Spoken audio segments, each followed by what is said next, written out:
Bueno, ahí estuvo nuestra celebración por los 35 años de ATV, por supuesto siempre a su servicio. Ahora vamos a hablar un poco con Miguel Antezana, que es profesor de SAN, haciendo una evaluación de lo que han sido los 30 primeros días de Martín Vizcarra al frente del Ejecutivo. ¿Cómo estás? ¿Qué tal? Juan Carlos, ¿cómo estás? Buenas tardes.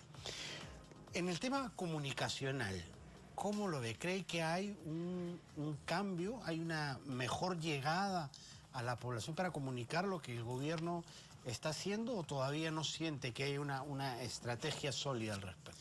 Yo creo que durante este primer mes Martín Vizcarra ha gozado del efecto comparación.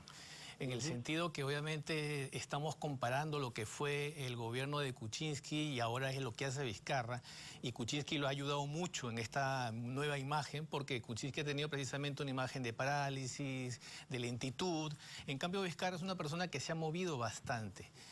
Por otro lado, yo creo que también ha trabajado mucho a favor de Vizcarra el que haya tomado de frente algunos problemas, y la gente ha percibido que esta persona está trabajando directamente en lo que debe ser el presidente. Sin embargo, hablar de una estrategia comunicacional, como mencionas, todavía no lo vemos. No vemos claramente definido cuáles van a ser los pilares de comunicación gubernamental de Vizcarra, sino que hemos visto simplemente acciones aisladas, y sobre todo también porque hasta que no tengamos el gabinete bien posicionado con este voto de confianza que el 2 de mayo le va a dar al Congreso, no vamos a ver acciones concretas en cuanto a nivel comunicacional, salvo las relaciones de prensa que estamos acostumbrados a ver. Sobreexponer a los ministros, al aparato público, a la opinión pública, ¿podría traer problemas a futuro? Le trae de hecho problemas a los ministros y también al presidente, porque recordemos que la estructura del Poder Ejecutivo, tenemos al presidente, tenemos el presidente del Consejo de Ministros y tenemos a los ministros. Y si bien es cierto que el gran vocero es el presidente Vizcarra, también el premier y los ministros también actúan de voceros. Y en la medida que no haya esta política o estrategia comunicacional y cualquiera de ellos comienza a actuar por su cuenta y no coordina adecuadamente, por supuesto que le puede dañar la imagen o inclusive la reputación del gobierno, porque al momento de que algún ministro cometa algún suceso que va en contra de lo que es la percepción general, no se va a decir necesariamente o exclusivamente el ministro fulano de tal, se va a decir el gobierno claro, de Vizcarra, el ministro. Entonces ahí es donde tiene que comenzar a medirse precisamente cómo debería actuarse desde el punto de vista comunicacional. Y en tu lectura se le ha dejado este mes antes del 2 de mayo, que es la presentación, como para que ellos empapen, midan cómo está la cancha, y después del 2, después de la investidura ya de la ratificación de parte del Congreso, se va a empezar ya no solamente a ver lo que trabajan, sino a medir sus resultados. Claro, es más, en este mes todavía hemos visto que han estado habiendo algunos acomodos, nombramientos de viceministros, nombramientos inclusive en las oficinas de prensa de los ministerios, del propio Palacio de Gobierno, ha habido recién el nombramiento de la Secretaría de Prensa. Entonces todavía vemos que no ha habido una política diferenciada y propia de Vizcarra. Yo supongo que a partir del 2 de mayo, en que ya el gabinete esperemos que tenga el voto de confianza sin ningún problema, a partir de ese momento ya debería tener una política estructurada, articulada, y ahí sí pudiéramos juzgarlo con más elementos de juicio, valga la redundancia, ¿no? Dado que es un gobierno corto, tiene 3 años nada más, aunque algunos dicen que no ha habido un cambio de gobierno, ¿no? Que hay que ser específico en eso. Solo ha habido cambio en la presidencia, pero no en el gobierno, pero de todas maneras va a tener 3 años para implementar algunas políticas. Eso hace que la luna de miel, el dejar trabajar, dure también menos, porque generalmente se habla de 90 días, ¿no? Cuando asume un gobierno, para empezar a pedir algunos resultados o hacer algunas críticas. En el caso de Vizcarra, ¿crees que va a ser menor el tiempo? Sí, ciertamente, como tú dices, siempre se habla de los primeros 100 días, ¿no? Ajá, claro. Y si bien es cierto, como tú mencionas, que no estamos ante un nuevo gobierno, sino un cambio de presidente del mismo gobierno, yo creo que no tenemos tiempo ni cabe la posibilidad de darle esos famosos 100 días, sobre todo porque la gente está esperando que terminara de arrancar, que no sucedió con Kuczynski. Entonces yo creo que él tiene la necesidad de comenzar a mostrar resultados en el más corto plazo. Él no puede darse el lujo de precisamente seguir en unas actitudes que en ciertos momentos pareciera que esté en campaña. Ahí sí se nota que quizás no tiene una asesoría adecuada, porque es el presidente de la República. Si bien es cierto, solamente tiene 3 años y quizás necesita un periodo como para relacionarse mejor con la población, eso no quiere decir que tenga que actuar de manera más ejecutiva. Y yo creo que eso también tiene que tener mucho cuidado de no caer en esos traspiés, porque la gente inmediatamente va a comenzar a percibir la diferencia, e inclusive los adversarios políticos en el Congreso van a comenzar a tomar en cuenta eso para atacarlo. Entonces ahí tiene que haber mucho cuidado en las cosas que se digan, las cosas que se hagan, no abusar de este contacto con la gente y de ir de pueblo en pueblo, ponerse el gorrito y las típicas cosas que parecieran más de campaña cuando estamos hablando de un presidente de la República en funciones. ¿Cuáles son los temas que debería priorizar? Porque tuvo algunos gestos al inicio de su gobierno, ¿no? El primer día fue al Hospital del Niño, al segundo día fue a una unidad escolar, es decir, quería empaparse, no era el ejecutivo que sale al campo y quiere ver la realidad con sus propios ojos. ¿Qué crees cuáles son los temas en los cuales debería enfocarse para ofrecer algunos resultados rápidamente que le permitan ya trabajar otros a mediano plazo? Yo creo que la agenda del presidente la va a ir dictando la coyuntura, e inclusive se está dando una situación bastante particular. De nuevo, el periodismo de investigación está dando las cosas que tiene que hacer el presidente. Fíjate que en los últimos días ha salido mucho el tema del despilfarro en alquileres del sector público, y por lo tanto ahí tiene una medida directa que actuar el presidente de Economía y Finanzas, el ministro de Economía y Finanzas. Allí es donde tiene que comenzar a actuar, porque si la población detecta que hay una serie de problemas o nuevos problemas y el presidente o el presidente del Consejo de Ministros no toma acciones sobre ello, inmediatamente eso va a jugar en contra de su imagen. Entonces yo creo que la agenda va a ser muy del día a día, porque los problemas estructurales todo el mundo los conoce. Sabemos que en educación, sabemos que salud, sabemos que seguridad, y sabemos el tema de la corrupción, que el presidente Vizcarra lo puso sobre la mesa. Entonces, si no se pasa del mensaje de la preocupación de la corrupción a acciones concretas, entonces eso va a jugar en contra. Fíjate que en la medida que él diga las cosas que va a hacer y las cumpla, eso le va a ayudar. En la medida que no las cumpla, inmediatamente la gente... Y ahí justamente tiene que tener mucho cuidado con el tema populista, ¿no? De sobredimensionar las promesas que después le quedan demasiado grandes para lo que se puede ejecutar verdaderamente en la realidad, ¿no? Tiene que ser muy medido para que hayan también mediciones exactas de lo que finalmente han sido los resultados. Por eso decíamos que tenía que tener mucho cuidado de tener en cuenta que es un presidente de la República en ejercicio, no es un candidato.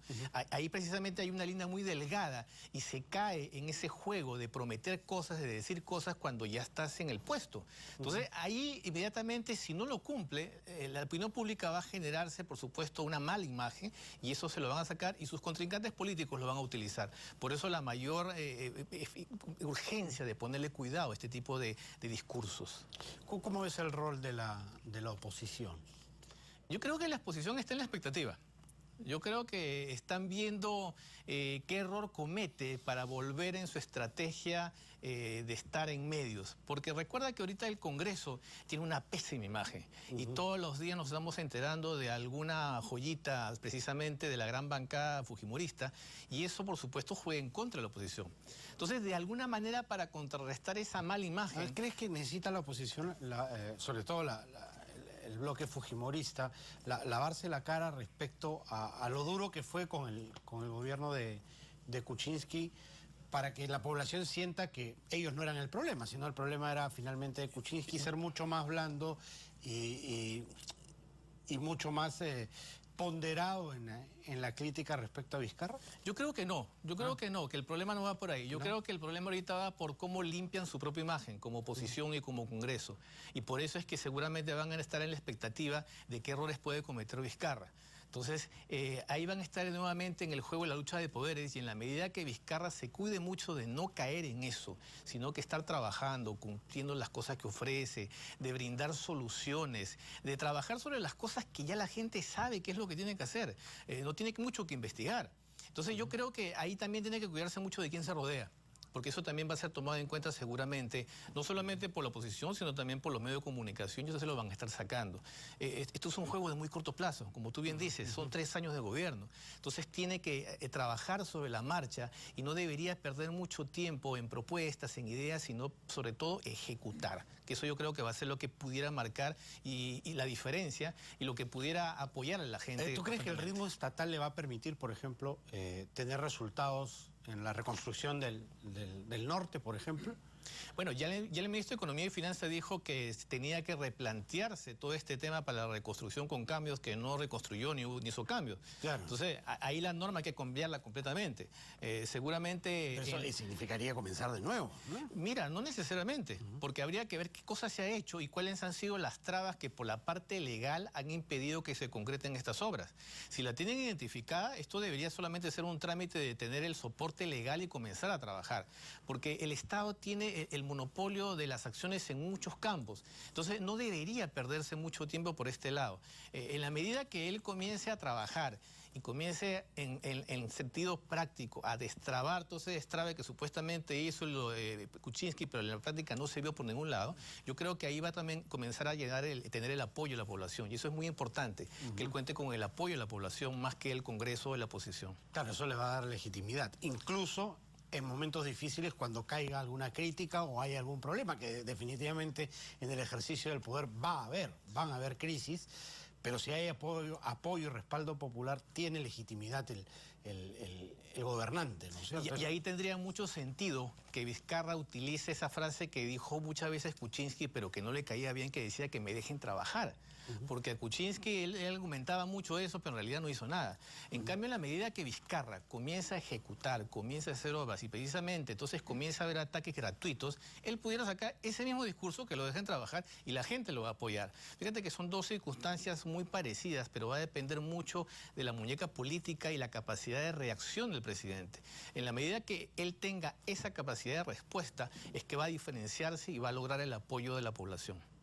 ¿Y cómo ves de aquí al 21 la arena política, teniendo en cuenta que, por ejemplo, se tiene a Lavajato, que va de seguro seguir dando resultados y poniendo en cuestión a la clase política en general? ¿Cómo ves los próximos 3 años en cuanto a convulsión política?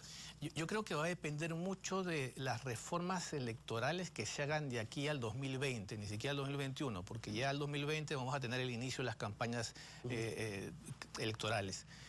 Me llama mucho la atención, de hecho me preocupa estas propuestas de querer subir la valla para evitar el ingreso de nuevas personas a política. Yo creo que ese es un juego que dice mucho de los que las están proponiendo y de los partidos políticos que ya están desprestigiados.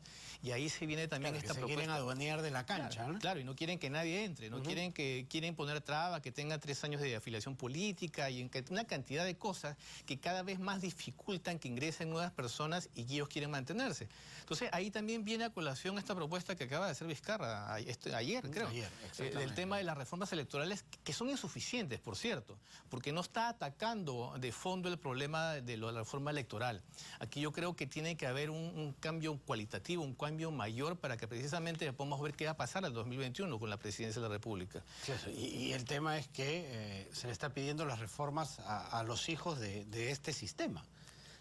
¿Tendrán la grandeza como para poder hacer reformas verdaderas del Parlamento? Y además a los hijos que no les conviene que cambien las reglas de juego, lo cual es muy peligroso. Porque entonces a mí también comienza a usar a las voces extremistas y comienzan a aparecer estos discursos precisamente radicales cuando no se le da respuesta a la población. Entonces este panorama es bastante raro en la medida que no se dicten las reglas de juego, no se modifiquen las reglas de juego para las próximas elecciones presidenciales y sobre todo en la medida que la población sienta ese descontento, yo creo que va a ser bastante peligroso. Va a depender de cómo se llevan a cabo las reformas concretamente. Perfecto, Miguel. Muchísimas gracias por haber estado aquí. Mucho gusto, Juan Carlos. Gracias. Miguel Antezana, profesor de SAN, analizando estos primeros 30 días de gobierno de Martín Vizcarra. Vamos a hacer una pausa, pero no se mueva. Regresamos con mucho más aquí en Contacto.